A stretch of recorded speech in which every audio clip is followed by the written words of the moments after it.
दोपहर के ठीक 12 बजे वो आदमी अपना थैला खोलकर जमीन पर बिछ जाता। उसके पेशे का सामान बहुत साधारण था। एक कपड़े का टुकड़ा जिस पर रहस्यमय चार्ट बने रहते, 12 कौड़ियां, एक नोटबुक और पाम के पत्तों पर लिखे कुछ लिख। उसके माथे पर पवित्र भस्म और लाल सिंदूर की चमक रहती और उसकी आंखों में एक अजीब सी चमक। असल में वो चमक तो सिर्फ ग्राहकों को खोजने की बेचैनी थी, लेकिन भोले लोग उसे दिव्य दृष्टि समझकर संतोष पाते। उसके चेहरे पर फैली मूंछें और माथे पर सजे रंगों के बीच से झांकती आंखें किसी को भी आकर्षित कर लेती। ऊपर से उसने गेरुए रंग की पगड़ी बांध रखी थी। ये पूरा श्रृंगार ऐसा था कि लोग उसकी ओर खींची आते। वो नगर निगम पार्क के एक बड़े इमली के पेड़ के नीचे बैठता, जहां दिन रात भीड़ उमड़ती रहती। इस संकरे रास्ते पर तरह तरह के लोग अपनी दुकानें जमाते। दवाइयाँ बेचने वाले, चोरी का सामान बेचने वाले, जादूगर और सस्ते कपड़ों का मोलभाव करता एक नीलामी वाला। बगल में मूंगफली बेचने वाला भी रहता, जो रोज अपने माल को अलग अलग नाम देता। कभी बॉम्बे आइसक्रीम, कभी दिल्ली बादाम और कभी राजा की पसंद। यही भीड़ अक्सर ज्योतिषी के पास भी रुक जाती। ज्योतिषी को सितारों का असली ज्ञान नहीं था। वो तो बस लोगों की बातें ध्यान से सुनकर थोड़े अनुभव और चतुराई से जवाब देता, पर उसके उत्तर इतने सटीक और रहस्यमयी लगते कि हर कोई दंग रह जाता। 3 पैसे में सवाल पूछने वाला संतुष्ट होकर लौटता और ज्योतिषी अपनी रोजी कमा लेता। असल में वो कभी ज्योतिषी बनना ही नहीं चाहता था। वो तो अपने गांव से अचानक भाग आया था। अगर वहीं रहता तो अपने बाप दादाओं की तरह खेती करता, वहीं शादी ब्याह करता और वहीं बुढ़ापा बिताता। लेकिन एक भारी बोझ उसे उस गांव से बहुत दूर ले आया था। उसे इंसानों की मुश्किलों का एक छोटा सा फॉर्मूला पता था: शादी, पैसा और रिश्तों की उलझनें। और यही बातें वो हर किसी से घुमा फिराकर कह देता। लोग मान जाते और सोचते कि सचमुच उनके भविष्य का भेद खुल गया। शाम का समय था। मूंगफली बेचने वाला अपना दीप बुझाकर घर चला गया। ये ज्योतिषी के लिए भी संकेत था कि अब सामान समेटना चाहिए। वो अपनी कौड़ी और बाकी सामान समेट ही रहा था कि अचानक एक आदमी उसके सामने आ खड़ा हुआ। हरे रंग की टिमटिमाती रोशनी उसके चेहरे पर पड़ रही थी और फिर अचानक बुझ गई। ज्योतिषी ने सोचा शायद कोई नया ग्राहक है। वो बोला, आपके चेहरे पर गहरी चिंता झलक रही है, बैठ जाइए, थोड़ा आराम मिलेगा।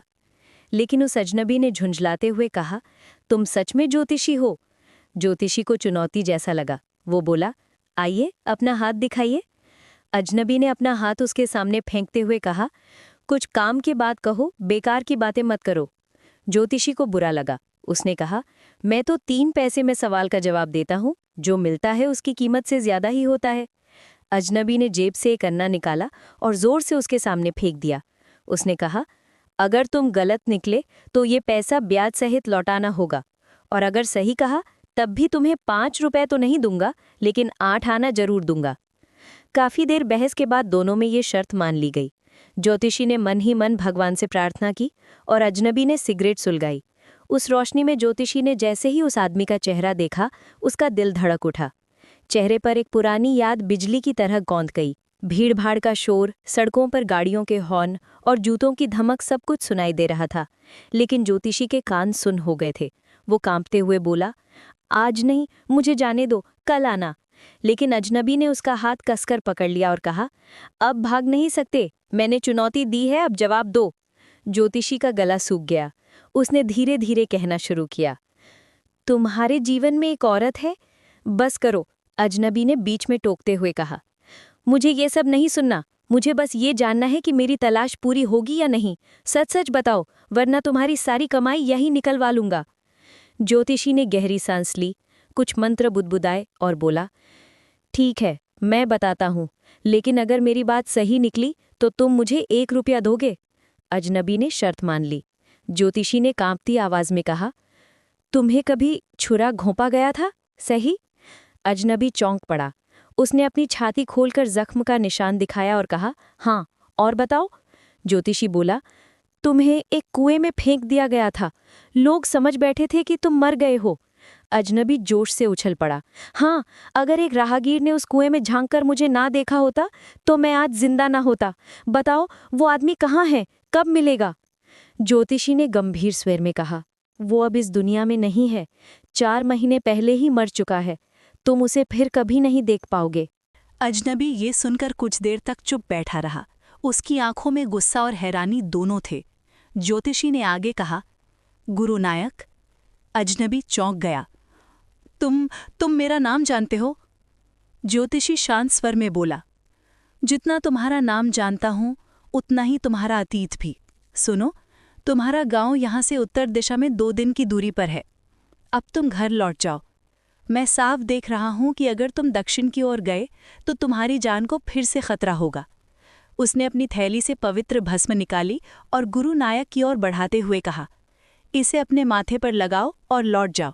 तब तक जियोगे जब तक 100 साल पूरे ना हो जाएं।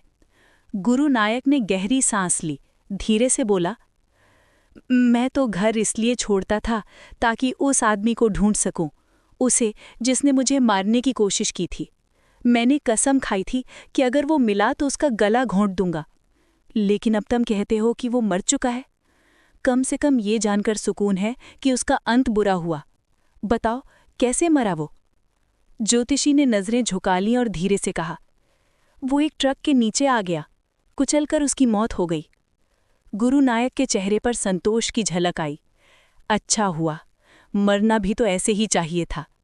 ये कहकर उसने ज्योतिषी को कुछ सिक्के दिए और अंधेरे में गायब हो गया। ज्योतिषी ने अपना सामान समेटा और घर की ओर चल दिया। घड़ी में लगभग 12 बज चुके थे। उसकी पत्नी दरवाजे पर खड़ी थी और उसने तुरंत संभाल किया। आज क्या हुआ? इतनी देर क्यों हुई? ज्योतिषी ने सिक्कों का ढेर उसकी ओर फेंका और बोला, गिन लो, एक आदमी ने सारे ये दिए। पत्नी ने गिनती शुरू की। 12 और आधा आना, उसने कहा। उसकी आंखों में खुशी झलक रही थी। कल मैं गुड़ और नारियल खरीदूंगी। बच्चा कई दिनों से मिठाई मांग रहा है, अब मैं उसे कुछ अच्छा बना दूंगी। ज्योतिषी ने दुख भरे स्वर में कहा, उसने मुझे धोखा दिया। उसने रुपया देने का वादा किया था। पत्नी ने उसकी तरफ देखा। तुम परेशान क्यों दिख रहे हो? क्या हुआ? ज्योतिषी ने गहरी सांस ली और प्याल पर बैठते हुए कहा, आज मेरे जीवन से एक बड़ा बोझ हल्का हुआ। मैंने सोचा था कि इतने सालों तक मेरे हाथ में किसी का खून है, इसी डर से मैं घर छोड़कर यहाँ आया और तुमसे शादी की। लेकिन अब पता चला कि वो आदमी जिंदा है। पत्नी के होंठ खुल गए। तुमने उसे मारने की कोशिश की? ज्योतिषी ने सिर हिलाया। हाँ, गांव में जब मैं जवान था, हम पीते, जुआ खेलते और एक दिन लड़ पड़े। लेकिन अब उस सब की याद क्यों? समय सोने का है। उसने जरूरी नहीं कहा और प्याल पर लेटकर आराम किया। रात की चुप्पी में सिर्फ उसके दिल की धड़कन सुनाई दे रही थी। एक बोझ हल्का हुआ और ज्योतिषी को लगा कि अब वो जीवन में शांति पा सकता है। दोस्तों, अगर आपको ये कहानी पसंद आई हो तो वीडियो को लाइक जरूर करें। नीचे कमेंट में बताएं कि आप सबसे ज्यादा किस हिस्से से प्रभावित हुए।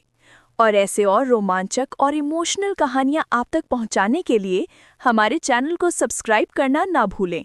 हमेशा याद रखें, एक अच्छी कहानी सिर्फ मनोरंजन नहीं बल्कि कुछ सिखाती भी है। धन्यवाद।